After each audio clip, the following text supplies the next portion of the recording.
RRB की class में आप सभी का स्वागत है। और देखते हैं इसमें कितने क्वेश्चन आप लोग सही कर पाते हैं रेलवे की क्लासों में।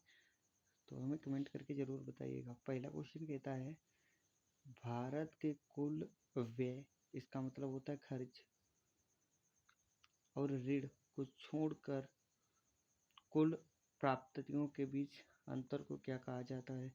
तो राजकोषीय घाटा कहा जाता है दोस्तों। तो राजकोषीय घाटा क्या होता है, इसके बारे में हम लोग जानने का प्रयास करते हैं। आपको पता होना चाहिए, राजकोषीय घाटा किसी सरकार के खर्च की तुलना में उसके राजस्व में कमी को संदर्भित करता है।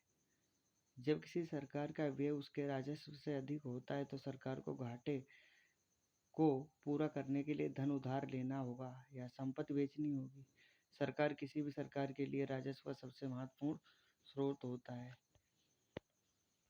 जैसे मान लेते हैं हम कि ये हमारी सरकार है और सरकार को अपने खर्चे पूरे करने के लिए क्या है, अब खर्चा इसका है, सरकार का खर्च है 12 रुपये खर्च, ठीक है।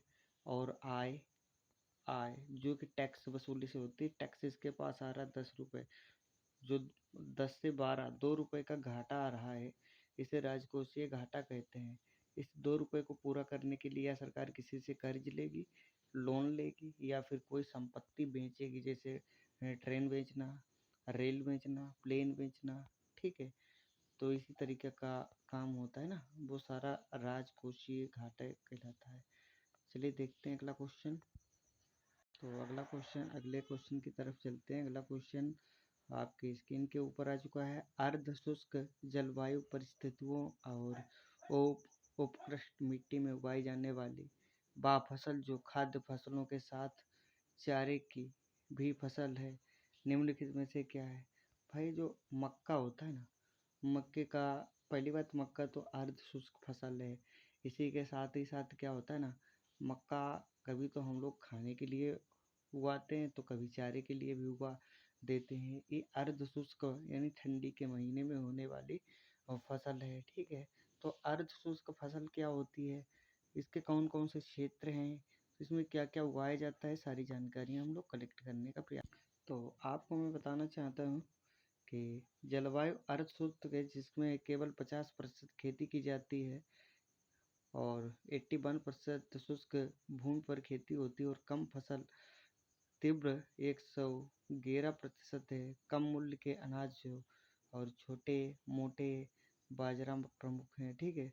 छोटे मोटे जो अनाज होते हैं ना, बाजरा प्रमुख है। कर्नाटक पठार की ढलानों के किनारे कॉफ़ी, चाय, इलायची और मसाले इत्यादि की भी फसल पैदा की जाती है। इसी के साथ साथ जो अर्ध शुष्क फसल होती है ना, इसमें हम लोग उड़द, मूंग, मक्का, बहुत सारी फसलों को तैयार करते हैं, ठीक है। तो चलिए देखते हैं अगला क्वेश्चन क्या कहता है। तो आई होप ये क्वेश्चन आप सभी को समझ में आ गया होगा। भारत में 1972 में अपना परिचालन प्रारंभ करने वाले बोकारो स्टील प्लांट की स्थापना किस देश की सहायता से की गई थी? तो बोकारो स्टील प्लांट की स्थापना, परिचालन 1972, आंसर यूएसएसआर, ठीक है। यूएसएसआर क्या होता है? ये पहले रूस का नाम हुआ करता था। रूस के जब कई खंड हो जाते, पहले रूस था कई देशों का एक समूह था, उसके बाद में रूस विभाजित हुआ। विभाजित होने से पहले ये यूएसएसआर हुआ करता था, ठीक है। तो देखते हैं इसके बारे में थोड़ी सी जानकारी क्या है। तो आपको पता होना चाहिए, यह कारखाना देश के पहले स्वदेशी इस्पात कारखाने के नाम से विख्यात है। इसमें अधिकतर उपकरण साज सामान तथा तकनीकी कौशल स्वदेशी हैं। कारखानों का 17 लाख टन इस्पात पिंड का प्रथम चरण 2 अक्टूबर 1972 को पहली धमन भट्टी चालू होने के साथ ही शुरू हुआ था, तथा निर्माण कार्य तीसरी धमनी भट्टी चालू होने पर 26 फरवरी 1978 को पूरा हुआ था, ठीक है। इसी के साथ साथ मैं आपको दिखा दूं, जो ये पावर प्लांट, स्टील प्लांट है ना, कुछ इस तरीके की इसकी तस्वीर है, और ये हमारे कहाँ पे लगा हुआ है, बोकारो स्टील प्लांट भारत का सार्वजनिक क्षेत्र का इस्पात संयंत्र है जो कि सोवियत संघ के सहयोग से बना या झारखंड के बोकारो में स्थित है। यह संयंत्र भारत के प्रथम स्वदेशी इस्पात संयंत्र के रूप में जाना जाता है। ठीक है, चलिए देखते हैं इसकी आगे की कहानी क्या होती है, आगे क्वेश्चन क्या कहता है। तो अगला क्वेश्चन आपकी स्क्रीन पर आ चुका है, कहता है न्यूयॉर्क के आइकॉनिक मेडिसन स्क्वायर गार्डन में कुश्ती करने वाले प्रथम भारतीय पहलवान कौन बने थे? तो बजरंग पुनिया इसका सही जवाब था। और आई बात है न्यूयॉर्क आइकॉन मेडिस स्क्वायर गार्डन में कुश्ती जो हुई थी ना, कुश्ती की बात, यदि हम 2024 कुश्ती चैंपियनशिप की तरफ नज़र देखते हैं तो हमें मिलता है कि भारत के जितने भी खिलाड़ी थे उन्होंने रजत पदक जीता था। तो मैं आपको बताने का प्रयास करता हूँ कि जो कि एशियाई कुश्ती चैंपियनशिप 2024 हुई थी, इसमें 11 से 24 अप्रैल 2024 के मध्य किर्गिस्तान की राजधानी बिश्केक में एशियाई कुश्ती चैंपियनशिप का 2024 का आयोजन किया गया था।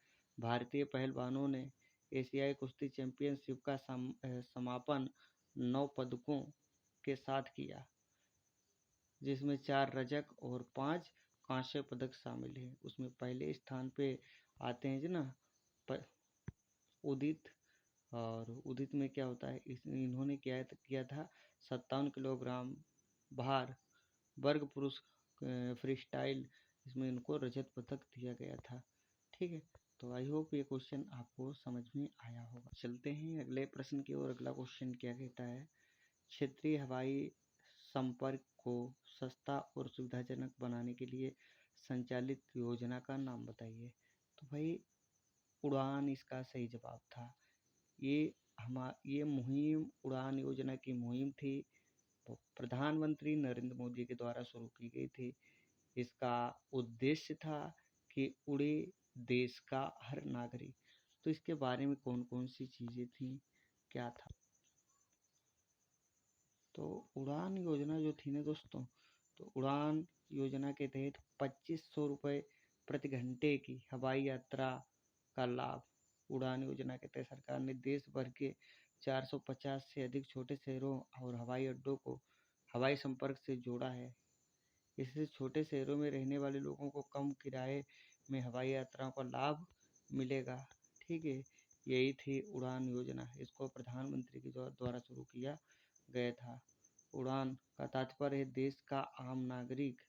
ठीक है, देश का आम नागरिक से उड़ान योजना स्कीम स्कीम हिंदी में देख रहे हैं हम लोग। एक क्षेत्रीय संपर्क परियोजना जो कि कम दर पर देश के ग्रामीण क्षेत्रों को हवाई जहाज की सेवाओं से जोड़ती है। उड़ान 4.10 में कम लागत वाले उड़ानों के लिए 78 नए रूट शामिल किए गए हैं। तो आई होप ये क्वेश्चन आपको अच्छा लगा होगा। तो चलते हैं भाई अगले क्वेश्चन की ओर। अगला प्रश्न हमारा जीएस का क्या कहता है, देखने का प्रयास करते हैं। ये किसका है भाई, सरलीकरण, ये मैथ का क्वेश्चन है। नीति आयोग के पहले अध्यक्ष कौन थे? तो नीति आयोग के पहले अध्यक्ष प्रधानमंत्री श्री नरेंद्र मोदी जी थे। नीति आयोग की स्थापना जो थी ना, कब की गई थी, और इसका जो अध्यक्ष होता ना, स्वयं प्रधानमंत्री जी ही होते हैं नीति आयोग के अध्यक्ष। नीति आयोग से पहले इसका नाम योजना आयोग था। योजना आयोग का नाम बदलकर नीति आयोग रख दिया गया था।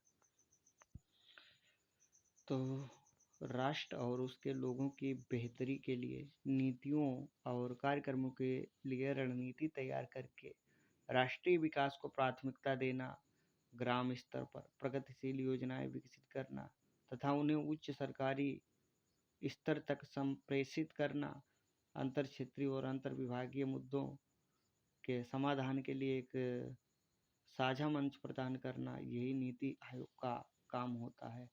और इसी के साथ साथ बात करें तो भारत की केंद्रीय सरकार ने 1 जनवरी 2015 को नीति आयोग की घोषणा की, नीति आयोग की पहली बैठक 8 फरवरी 2015 को प्रधानमंत्री नरेंद्र मोदी की अध्यक्षता में। उस दौरान वित्त मंत्री ने नीति आयोग के निर्माण की आवश्यकता पर निम्नलिखित टिप्पणी की। 65 वर्षीय योजना आयोग एक निरर्थक संगठन बन गया था। ठीक है, जो योजना आयोग चल रहा था 5 ईयर प्लानिंग, उसको खत्म करके एक नीति आयोग प्लान बना दिया गया था। यही थी नीति आयोग की कहानी। तब से आज तक नीति आयोग का अध्यक्ष प्रधानमंत्री ही होता है। तो चलते हैं, देखते हैं अगला प्रश्न। इंटरनेशनल एटॉमिक एनर्जी एजेंसी का सृजन किस वर्ष किया गया था? तो समय था 1957 का। इसमें IAEA का गठन किया गया था। ये इंटरनेशनल एटॉमिक एनर्जी एजेंसी क्या है, इसमें कौन सी चीज़ें होती हैं?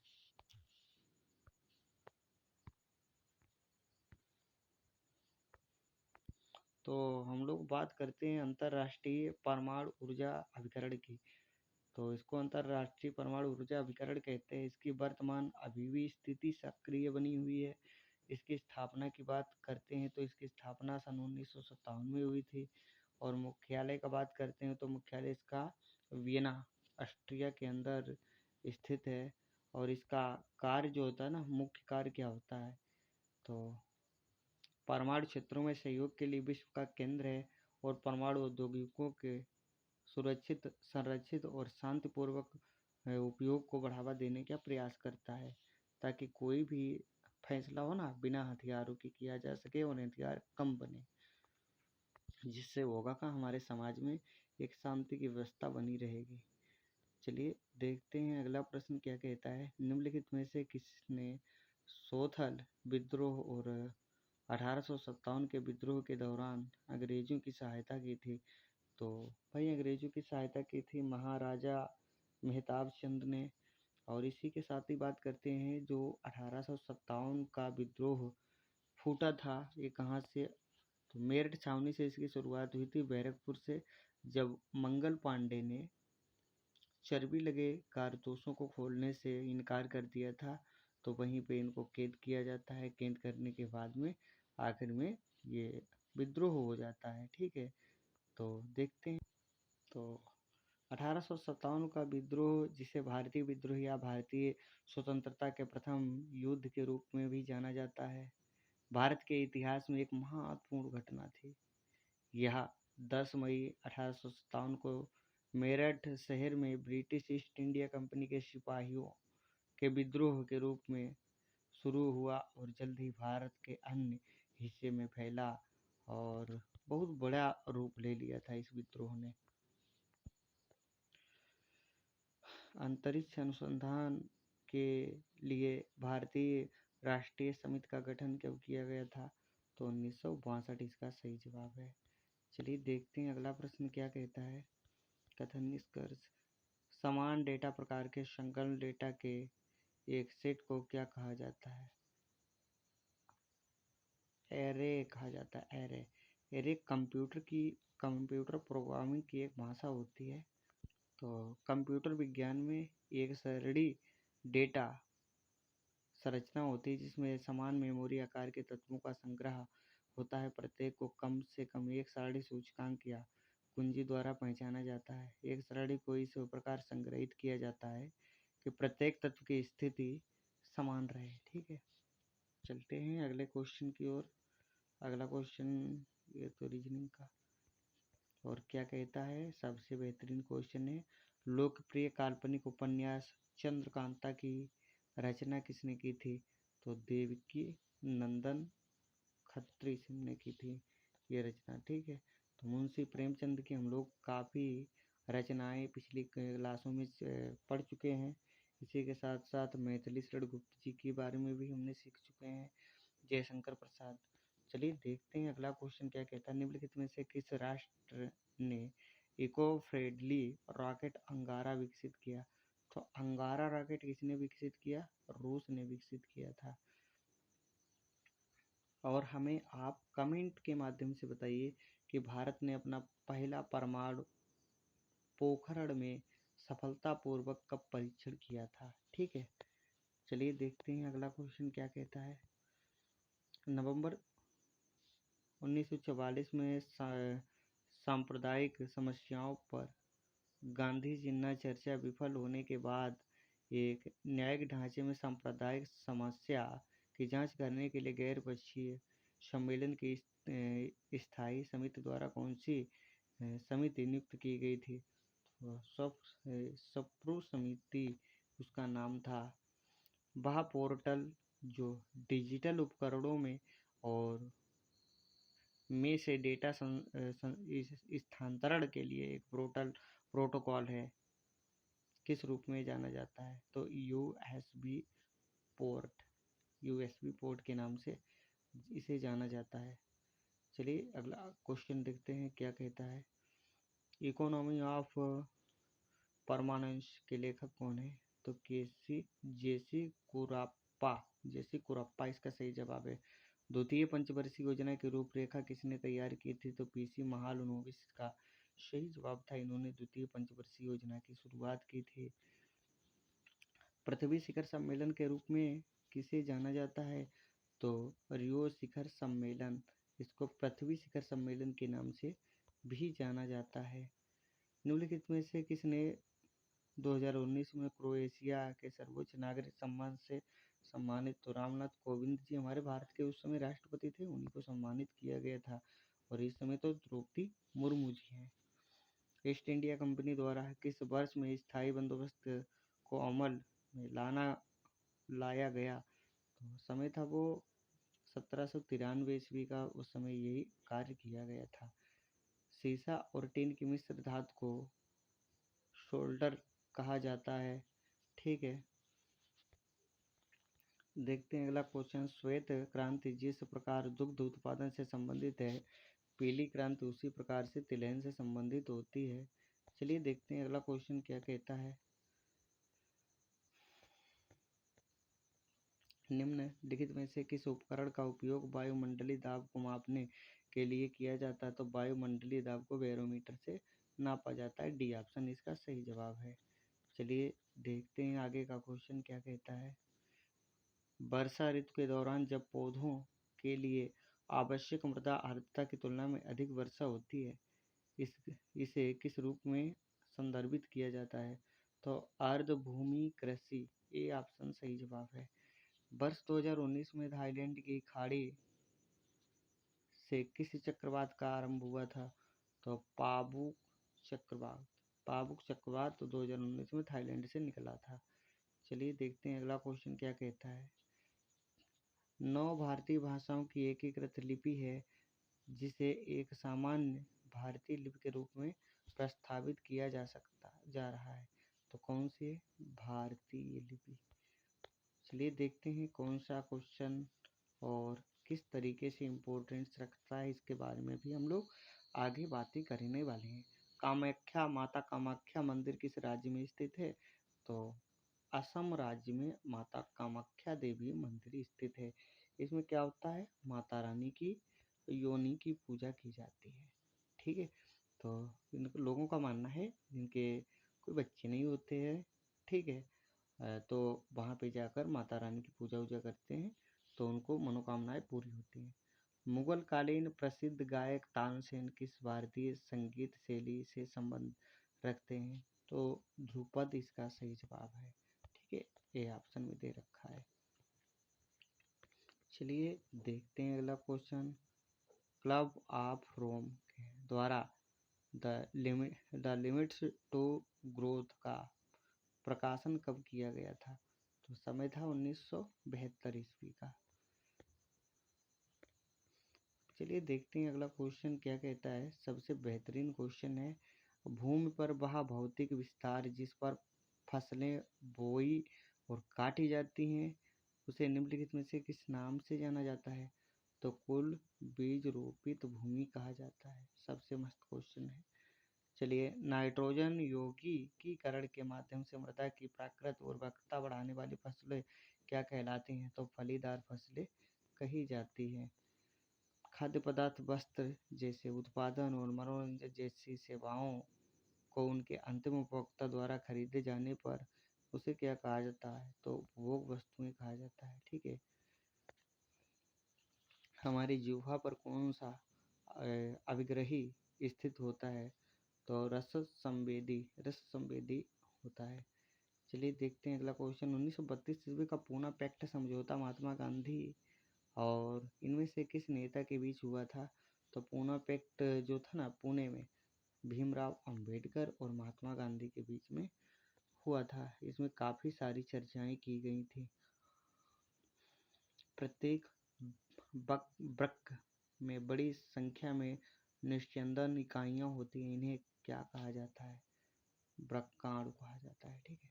चलिए देखते हैं अगला क्वेश्चन क्या कहता है। पेशी कोशिका में ऑक्सीजन की कमी होने पर पाइरूवेट विभाजित होकर किसमें परिवर्तित होती है? तो लैक्टिक एसिड और ऊर्जा में परिवर्तित हो जाती है। चलिए देखते हैं अगला क्वेश्चन क्या कहता है।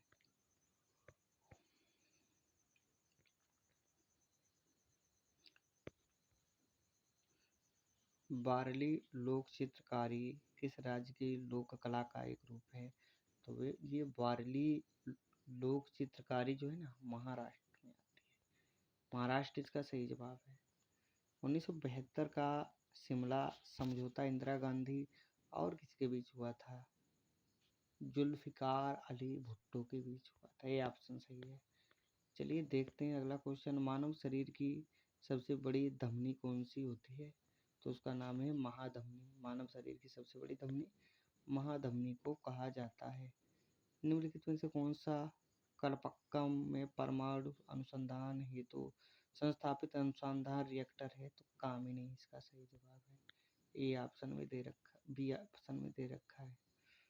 तो चलिए कहा गया है नीचे दिए गए 4 में से 3 राज्यों में भूजल का उपयोग अत्यधिक है। इनमें से कौन सा राज्य है जहाँ भूजल का उपयोग अन्य 3 राज्यों की अपेक्षा कम है? तो उड़ीसा में भूजल का उपयोग कम किया जाता है। ठीक है। तो चलिए देखते हैं। किसी वस्तु या सेवा के मूल्य पर सरकार द्वारा लगाई गई ऊपरी सीमा को क्या कहा जाता है? तो अंतिम सीमा शुल्क मूल्य कहा जाता है। ठीक है। तो देखते हैं भाई अगला क्वेश्चन क्या कहता है।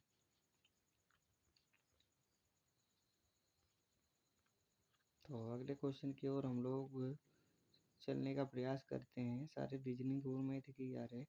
हृदय का संबंध जो कार्डियोलॉजी से है वही वक्र का संबंध नेफ्रोलॉजी से है। ठीक है। इसी के अंदर इसका अध्ययन किया जाता है।